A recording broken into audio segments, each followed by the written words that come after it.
Have you ever heard of Madeline Jones? The question snapped Frankie out of the daydream she had drifted off into during her high school algebra class. Who? She asked curiously. The pretty brunette who had raised the question smiled mischievously and continued. The school ghost. I heard a seriously interesting rumor about it this morning. Frankie shifted uncomfortably. She had never really been a fan of the paranormal and knew she wasn't going to like the story. But Jessica Thompson was the most popular girl in the school, and if she wanted to do something, you weren't going to stop her. A group of 3 other girls, Courtney, Riley, and Amber, nodded in line. The hierarchy of the friend group was readily apparent. Okay, so it goes something like this, Jessica started. Madeline Jones was a real creepy loser. She was super quiet and into dead things or witchcraft. You know, one of those. Anyways, she went to school here a decade or so ago. I'm not really sure on the time, but that doesn't matter. Frankie nodded, only following along half-heartedly. So, the prettiest and most popular girls in the school at the time had gotten real sick of always having to deal with her creepy moping, so they decided to teach her a lesson. They were bored and just wanted something to do, you know? We've all been there. Anyways, they just sort of picked at her for a couple of weeks. Little by little, they started getting a bit meaner, until even that was boring. So then they started messing with anyone who tried to associate with her. The crazy thing is, it worked so well that it only took a week or so of this, and suddenly no one in the entire school would even go near her. Frankie didn't like this story.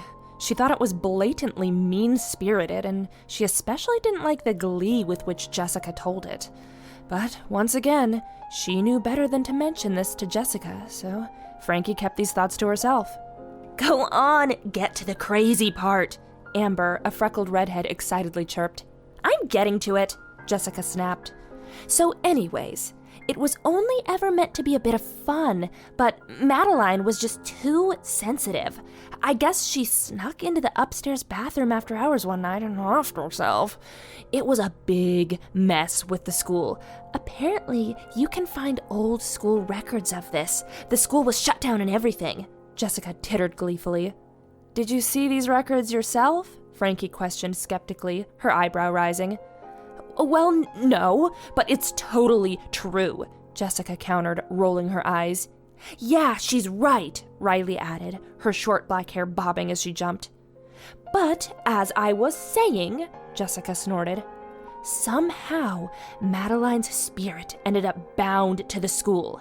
My guess is all the occult crap she was into. They say she's still haunting the school to this day. Oh, that is pretty spooky, Frankie said, clearly unimpressed by the tale. But that's not even the craziest thing, Jessica interjected. What do you mean? Okay, so this is where the fun part starts. They say that if you're brave enough, you can summon her. Why in the world would anyone want to do that? Frankie questioned. Because, Jessica started impatiently, you can make her answer any question you want. Okay, so how's that supposed to work? Frankie responded. Well, it's simple. You need to break into the school after hours and go up to the second floor bathroom where she died. Then you need to lock the door, turn off the lights, and stand in front of the mirror. After that, you need to walk up to the mirror and say a rhyme. Then you start whispering insults. You need to upset her and bully her. This will summon her into the mirror. They say she's still just as sensitive and weak-willed as in life, and that she'll beg you to stop and leave her alone. In exchange, she'll answer your question. Oh, well, that's very interesting, Frankie remarked, not at all enticed by the legend. It's more than interesting, Frankie. It is a game changer. Do you have any idea what it would mean to get the answer to any question we want from a spirit that lives in the school? She'd know absolutely everyone's business, Jessica squeaked excitedly. Yeah, assuming it actually works, Frankie retorted dryly. Are you always this negative? Jessica shot back. But yes, I am assuming it works. And that's exactly why we're gonna try it out tonight. Courtney, Riley, and Amber all tittered in excitement, barely able to contain themselves. Absolutely not, Frankie sputtered, finally giving her full attention back to the room. Francine Matthews, are you turning your back on your friends? Who, let's not forget, welcomed you into our very prestigious group when you had no one? Frankie swallowed hard. Jessica was right. She had transferred mid-year, and before she had realized it, the popular girls had absorbed her into their ranks. She knew that it was more likely because her father was relatively wealthy than them actually liking her, but being the new kid in a new town with no friends is rough. Sure, the popular girls weren't exactly the best friend material, but there was a certain level of safety that came with associating with them. A safety she'd forfeit if she crossed them, potentially even earning herself some powerful enemies in the process. No thanks. She didn't want to unnecessarily complicate her life like that. So, regardless of her own personal feelings, Frankie swallowed her protests and shrank back into line. You're right. Sorry, Jessica. I just don't like the sound of it. Aw, someone's scared, Jessica giggled. Oh, don't worry. That's why we're going as a group. It'll be okay, Frankie. You'll see. It's going to be a blast. Frankie shifted in her seat but said no more. This was a losing battle. When the final bell of the day rang, her stomach was in knots as she tried to think of plausible excuses to get out of the macabre adventure that Jessica would possibly buy. Unfortunately, however, nothing successful came to mind, and Frankie's phone buzzed with a new message. See you at 9. I mean it. Frankie's stomach dropped. That was only a few hours away. Of course she didn't believe in the legend, but the idea of breaking into the school scared her. And though she didn't want to admit it to Jessica, she'd always had a little bit of a fear of mirrors. The tales of figures like Bloody Mary haunted the nightmares of her childhood, and she dreaded even attempting such a game. But time ticked onward, and against her better judgment, Frankie found herself standing outside the high school with a black hoodie pulled tight around her head. Hell yeah, everyone made it! Jessica's shrill voice cut through the dark. Frankie looked behind her and spotted the rest of the gang. Jessica's other underlings, Courtney, Riley, and Amber, had also been dragged along, though the three of them looked far more enthusiastic about the endeavor, excited even. For a second there, I was doubting you cared about us, but I'm glad I was wrong, Jessica continued with a wry smile at Frankie. Of course, wouldn't miss it for the world, Frankie weakly responded. Tossing her shiny chestnut hair into a ponytail, Jessica started walking ahead. Let's just say I convinced one of the hall monitors to leave the back door by the drama room unlocked for us. Frankie sighed but said nothing, falling into line with the others as they began slinking across the grass towards the back of the building. Just as Jessica had said, they had no trouble with the door. The five slipped into the building and quickly made their way to the stairwell. Jessica seemed a little too sure of where they were going, which bothered Frankie a bit. Hey, Jess? She asked softly. Yeah? Jessica shot back. A manic excitement splashed across her face. How exactly did you learn about all of this? Oh, well, funny enough, I heard about the story from that weird chick in homeroom. You know the one. Quiet, doesn't talk to anyone but the teacher, dresses like a freak. We've been poking fun at her for a while now. I guess she offered up the scoop as a peace offering. And you know what? If the info is good, I'll say, fair enough, and give her a pass. Jessica chuckled mischievously, thinking herself quite generous. Frankie frowned. She knew what poking fun meant coming from Jessica and never liked it. When it came down to it, Jessica often acted like an outright bully. If Frankie wasn't so scared to end up on the receiving end, she would have stopped associating with her months ago. She sighed as she processed the information. Something else didn't sit right with her. Don't you think it's, even a little odd that the girl you've been, poking fun at suddenly tells you a story about a school ghost who was also poked fun at while attending this school? Doesn't that strike you as a little fishy? I think you're reading too much into it, Frankie. Besides, if she tried anything, life would get, so much harder for her in school. Why even risk it? And there's 5 of us. It'll be fine. Frankie tried to swallow the lump forming in her stomach. She thought Jessica was being foolish, and everything about this suddenly felt very off. But there was no way Jessica would let her leave now that they were this far. She'd have to suck it up and then convince them to leave as soon as possible, once they played their stupid game and nothing happened. Frankie's train of thought was disrupted by Jessica's excited babbling. There it is! There it is! Who's going in first? After a minute of bickering, Courtney finally volunteered. The twiggy brunette pushed the door open with a shaky hand before leading the way in. Amber reached out to hit the lights, but Jessica hissed at her. Don't do that, you idiot! This needs to be done in the dark, remember? Amber squeaked and pulled her hand back, apologizing profusely. Jessica rolled her eyes and now took the lead. She shook her phone, activating the flashlight, and locked the door behind them before walking up to the large mirror. It stretched almost all the way across the back wall over the sinks. Jessica smiled broadly and peered into her reflection. She jabbed her head over her shoulder, wordlessly commanding the others to follow her. When all 5 stood before the mirror, Jessica began to speak. Madeline Jones can never go home. She's tied to the place she died. Madeline Jones, sad and alone, here in the bathroom she cried. Jessica repeated this 2 more times while the others stood in total silence.